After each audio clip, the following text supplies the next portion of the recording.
I would like to show actual gameplay footage so you can see what the differences are between the different chipsets in terms of what the games look like. Okay, give me a moment and I will open these little babies up. Okay then, this is the Amiga 500 motherboard. It is the original 500 as opposed to the 500 Plus. Let's have a closer look at the chips here. This is the Agnes, or more specifically the Fat Agnes, built by MOS Technologies, owned by Commodore. Well, I say owned, they were bought out by Commodore after Commodore basically ran them into bankruptcy by buying lots of chips from them and not paying them. Very devious. So the Agnes, it controls access to chip RAM, which is accessible by both the CPU and the sound and graphics custom chips.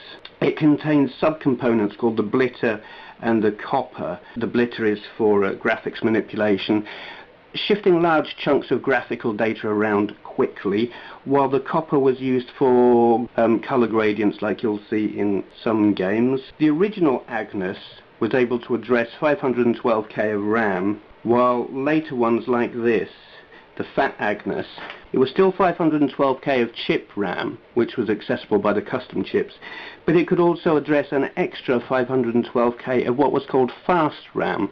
This was only accessible by the CPU, which meant the CPU wasn't sharing it with the custom chips, effectively making the machine run faster, though you wouldn't really notice on a 500. On later machines or accelerated machines, it made a big difference. There was a later variant called the Fatter Agnes, which could address 1 megabyte of chip RAM, and this appeared in the 500 Plus and the 600. Okay, here we have the Denise chip. This controls video timing. It allows synchronizing with external video signals, used for things like genlocks and chroma keys, you know, where you overlay live footage over background graphics, or conversely, you put video text over video footage for titling and things like that. The Amiga was used a lot for that kind of thing in TV and amateur videos. It also controls planar video data. This was the method that the Amiga used for manipulating graphics. It had some special graphics modes like Extra, Half Bright and Hold and Modify, known as HAM. These were very clever methods of getting more colors out of the hardware than you could otherwise expect by using pixel and data manipulation methods. Basically, calculating the color of one pixel by manipulating the information regarding the pixel next to it.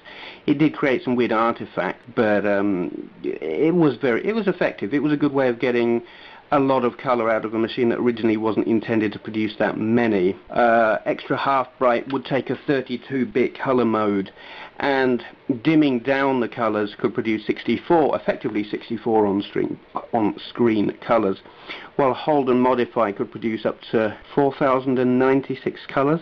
This is the Paula chip. This is the audio output. It has 4 DMA-driven 8-bit PCM sample sound channels.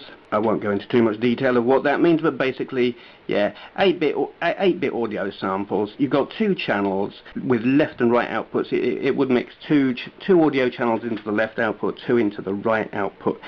And it is possible to combine audio channels together to produce a 14-bit output, which is something I did a lot using the music software Octamed Sound Studio. The CPU would handle all the mixing of the audio, and you could have umpteen tracks regardless of how many actual audio channels there were. You could just mix tracks together. The CPU would handle mixing them together and would then output them in 14-bit, which was great.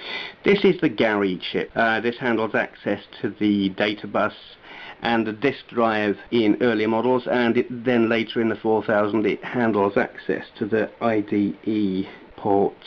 So that is the original chipset, known as OCS. It appears in the Amiga 1000 to 500 to 1500 to the 2000 and the CD-TV. Now I don't have an example here of the ECS, the enhanced chipset, though it is largely the same as this. The major difference is the Super Agnes, which, as I'm reading from Wikipedia, says it could address 2 megabytes of chip RAM. I don't recall that being the case, so I'll stand corrected if anyone knows otherwise. It supports higher screen resolution modes. The Blitter can copy larger chunks of graphics data and move those around, and it has the ability to display sprites in border areas of the screen, which the original Agnes couldn't do. And that really is the main difference. You won't tell an awful lot of difference in watching a game on an OCS or an ECS. You won't notice an awful lot of difference. It was a very, very minor alteration. It was an upgrade, but really you wouldn't have noticed. Okay, this is the motherboard of an Amiga 1200 that I just happen to have sitting around. In it you will find the AGA chipset.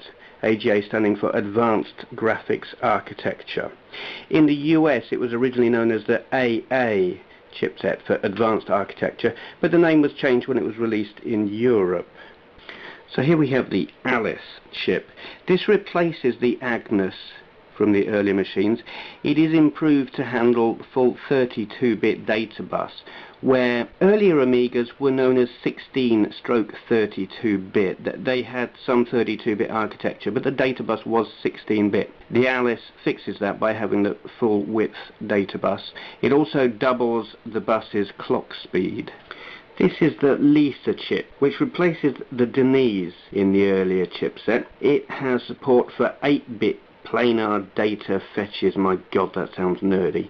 Basically, faster graphics, more colours. The original chipset, as I mentioned, could handle 64 colours in extra half bright mode and 4098 in hold and modify. This chip can do 256 colours in normal screen modes, like the kind of things you would have in games, while it can do up to 262,144 colours in what they call Ham 8. Good for graphics programs, photo manipulation and whatnot. Too slow for games, but it does look very nice on screen. This is the Gale chip. It appears in the 600 and 1200s, and it replaces the Gary chip in the earlier models. It manages chip RAM, the IDE bus, and connections for memory cards. Now I'm not sure if that would be like internal memory cards or memory cards using the PCM CIA slot, which is this thing here that you didn't get on 500s, and basically it just appears in the 600 and 1200. So yes, the largest differences, most notable differences between the AGA chipset and the earlier chipsets were the increased number of colours and the 32-bit data bus compared with the 16 in the earlier models. It doesn't sound like an awful lot on paper, and really it wasn't a massive improvement, but it was a much more noticeable improvement between ECS and AGA than, say, between OCS and ECS. You really could tell the difference when you were playing a game that made use of the extra capabilities, and I will be showing you some examples in a little while. This is the CPU for the 1200. It's the Motorola 68EC020. Not even a full 020. The memory management on these doesn't function. Let's pan back so you can see just how small that is. There. So, that. Quite small. This is the inside of the Amiga 4000, and what a beast it is. Let's get in for a closer look. This is the Zorro 3 expansion board. You've got 3 Zorro 3 slots which incorporate PCAT style slots. You could use a bridge board plugged into these, enabling you to use PCAT style expansion cards. I am not that familiar with this. I don't know which part is the bridge board, which is the PCAT, and which is the Zorro 3, or if it is all Zorro 3, or what. I don't know. This is the video slot there. I don't know if the video card would just go in this part or all of it. Couldn't tell you, I'm afraid. Shows how much I know about these. So then, looking at the rest of the motherboard, we've got memory expansions here. I'm not entirely sure how much memory is in this little beastie, but it's certainly very adequate.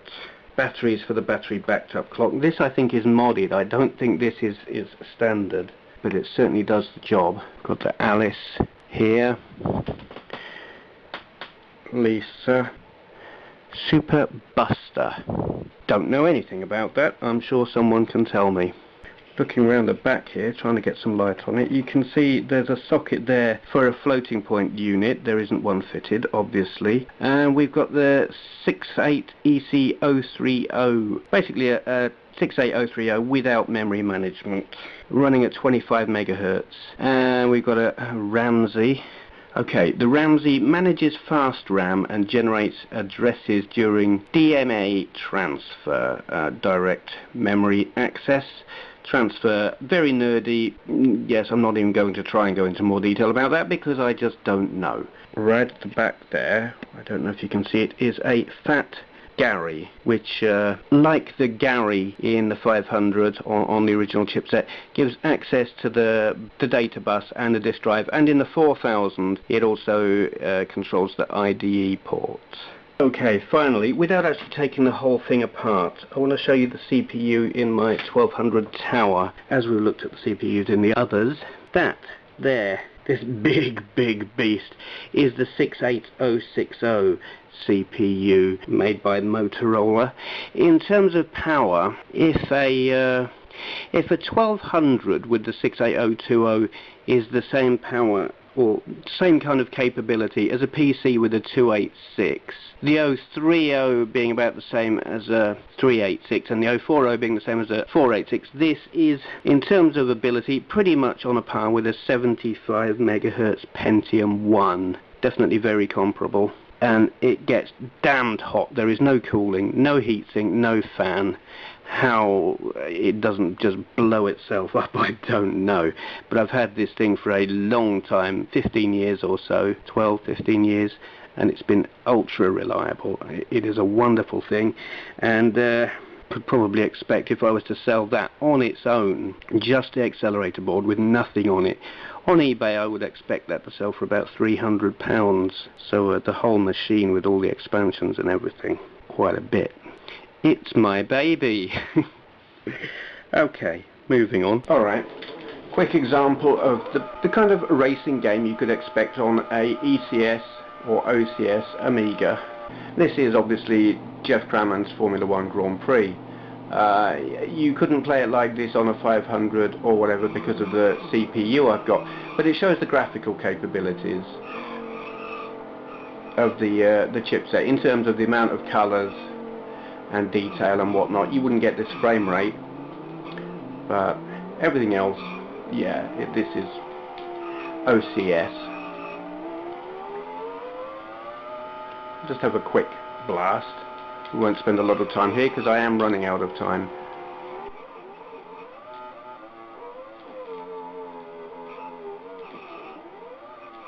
Okay, let's try something different to demonstrate the AGA chipset. Okay, this is a demo, and a very broken demo of Alien F1, it was originally called in this demo version. It later became known as Virtual Grand Prix. I don't have the full game. This demo is incredibly broken. I will lose control very soon. But you can see the difference in graphical capabilities. A lot of this is down to the CPU, but it's all about the depth of colour, really. You could not do this on OCS, ECS hardware. One last thought, I was going to do a demonstration of the different CPU capabilities of the various Amigas I've got here, but I'm out of time, so I'm going to do that on a separate video.